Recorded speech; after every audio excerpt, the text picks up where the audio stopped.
Perkembangan terkini kita akan bergabung dengan Aditya Warman dan juru kamera Budi Manurung di gedung DPR. Adit, apa yang disampaikan Ruhut Sitompul terkait dengan sanksi pemecatan dari Partai Demokrat? Ya, Eliza Hasan, memang di Selasa pertemuan dalam rapat paripurna penutupan masa persidangan 1 tahun 2016 dan 2017 yang memang saat ini masih diskors waktunya untuk menghadapi sholat Jumat. Tadi kami sempat bertemu dengan anggota Dewan Komisi 3 yaitu Ruhut Sitompul. Dalam perbincangannya kami dengan Ruhut Sitompul, ia menjelaskan sejumlah fakta terkait masalah isu pemecatan dirinya ataupun keanggotaan dirinya dari Partai Demokrat. Di sini kami dapat menjelaskan sedikit bahwasanya tadi Ruhut Sitompul, Eliza, menjelaskan dirinya akan menyerahkan surat pengunduran diri sebagai anggota Dewan setelah masa reses DPR berlangsung.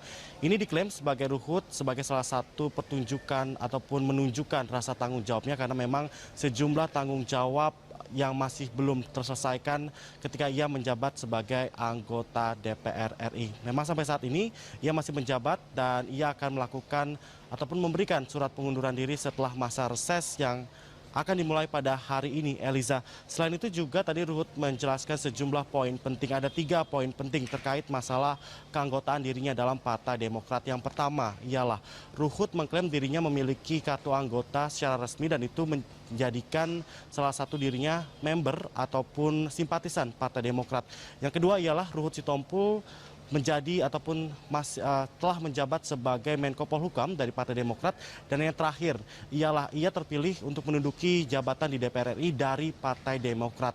Ketiga posisi itu yang menjelaskan Ruhut bahwasanya sampai saat ini ia masih menunjukkan loyalitasnya sebagai anggota Dewan, dan nanti pemberitaan pemecatan dirinya itu bukan sebagai anggota dari partisipan Partai Demokrat.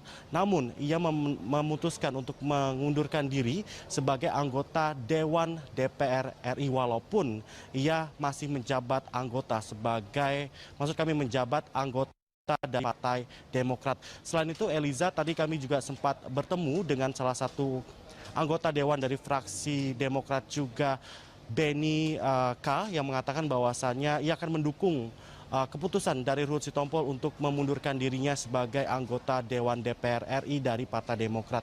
Ia juga menegaskan bahwasannya lebih baik Ruhut Sitompul lekas juga memundurkan diri dari jabatannya, maksud kami keanggotaannya sebagai anggota Partai Demokrat, karena memang memiliki sikap politik yang berseberangan dengan kode etik yang dimiliki oleh Partai Demokrat terkait masalah Bursa DKI 1 pada tahun 2017 mendatang. Berikut ialah cuplikan wawancara kami dengan anggota Komisi 3 DPR RI, Ruhut Sitompul. Tegas aku katakan ada 3, aku di Demokrat. 1, kader, aku punya kartu anggota. 2, aku Menko Polhukam Partai Demokrat. 3, aku ditugaskan oleh partai dalam pemilu, aku terpilih jadi anggota DPR. Jadi 3 ini aku di fraksi Partai Demokrat. Menko Polhukam sudah aku tinggalkan, aku sudah tidak lagi. DPR kita tunggu setelah reses ini. Tapi ingat, jangan ganggu keanggotaan gua. Aku kalau ada yang mengganggu, yang bisa memecat aku, rame berita. Aku lihat yang memberitakan itu, kadang-kadang sedih juga aku dengan wartawan. Kok yang kayak gitu dijadikan narasumber? Ingat ya, undang-undang partai politik, ADART partai politik, yang bisa memecat aku hanya ketua umumnya Pak Susilo Bambang Yudhoyono. Aku tunggu kalau aku memang dipecat. Tapi ingin aku katakan, kenapa aku tetap kepingin. Ya, Eliza, walaupun demikian Ruhut Sitompul tetap bersikeras bahwasannya walaupun ia memiliki pandangan yang berseberangan dengan Partai Demokrat, tapi ia tetap menjadi anggota dari Partai Demokrat. Hanya ketua umum yaitu Susilo Bambang Yudhoyono yang dapat memberhentikannya sebagai kader dari Partai Demokrat. Anda menyaksikan News Update pukul 13 waktu Indonesia Barat. Pelaksanaan tugas Gubernur DKI Jakarta Sonny Sumarsono meminta waktu untuk mengumpulkan informasi akurat terkait reklamasi. Ia tidak mau gegabah dalam mengambil keputusan soal reklamasi. Sebagai pejabat baru, Sonny akan mempelajari isi dokumen proyek reklamasi yang harus diperbaiki mengenai analisis dampak lingkungan atau AMDAL alur nelayan, penjelasan teknis terkait pipa PLTU gas, dan cara mengatasi dampak lingkungan jika terjadi kebocoran. Ia mengimbau pengembang juga harus memperbaiki rencana integrasi sosial jika reklamasi telah selesai dilakukan. Jika dokumen lingkungan diubah, izin lingkungan juga harus diubah berdasarkan kewenangan Pemprov DKI Jakarta. Silahkan komunikasi saya. Kapasitas keahlian dan saya itu baru rapim besok hari Senin. Jadi saya tentunya sebagai pejabat baru tidak gegabah untuk membuat keputusan tanpa dasar. Jadi saya akan melakukan mapping dulu, saya terima laporan informasi dari pejabat teknis terkait, baru kita ambil keputusan dan langkah-langkah berikutnya. Saya kira sebagai orang yang baru sekian menit masuk Jakarta kan tidak mungkin buat keputusan iya dan tidak. Jadi beri kesempatan saya untuk memperoleh gambaran informasi yang akurat dulu. Soal kecepatan harus segera, kalau mau segera ya kita bisa lakukan.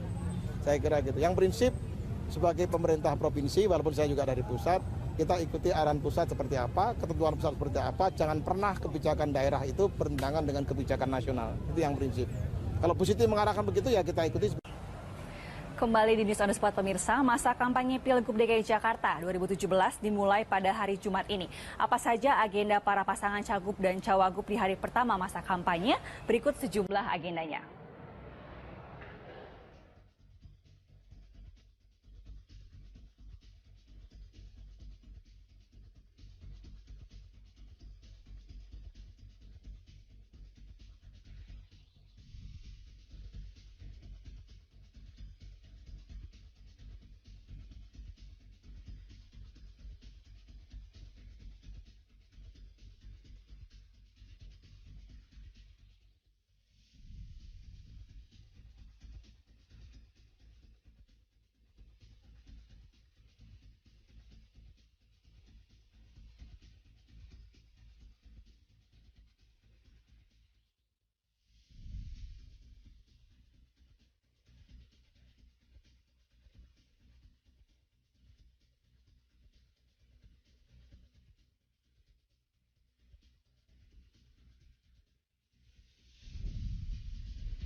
Mendagri Cahyokumolo menyesalkan ketidaktegasan KPU dalam mengeluarkan aturan yang berimbas pada calon kepala daerah yang terjerat hukum dapat mencalonkan diri. Sementara itu, Wakil Ketua DPR Agus Hermanto meminta semua pihak untuk ikut aturan yang sudah ditetapkan terkait dengan pilkada. Dari 308 bakal kepala daerah yang akan mengikuti Pilkada Serentak 2017, terdapat 4 calon yang tersangkut perkara hukum. Hal inilah yang menjadi desakan kepada pemerintah untuk merevisi aturan KPU ataupun Undang-Undang Pilkada. Menurut Direktur Eksekutif Perludem Titi Anggraini, pemerintah dinilai masih memberikan ruang bagi orang yang bermasalah menjadi kepala daerah. Titi pun mendesak untuk segera merevisi Undang-Undang Pilkada dan PKPU nomor 5 tahun 2016 agar kualitas demokrasi tidak tercoreng dengan munculnya calon kepala daerah yang bermasalah. Keempat calon kepala daerah yakni Rusli Habibie, calon gubernur Gorontalo yang tersandung kasus pencemaran nama baik mantan Kapolda Gorontalo yang kini menjabat kepala BNN Komjen Budi Waseso. Selain itu, 3 calon lainnya tersangkut perkara korupsi seperti Ahmad Marzuki, calon Bupati Jepara, tersandung kasus korupsi dana bantuan parpol.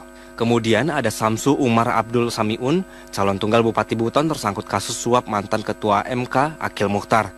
Serta Burhanuddin, calon Bupati Takalar, terjerat kasus korupsi penjualan tanah negara.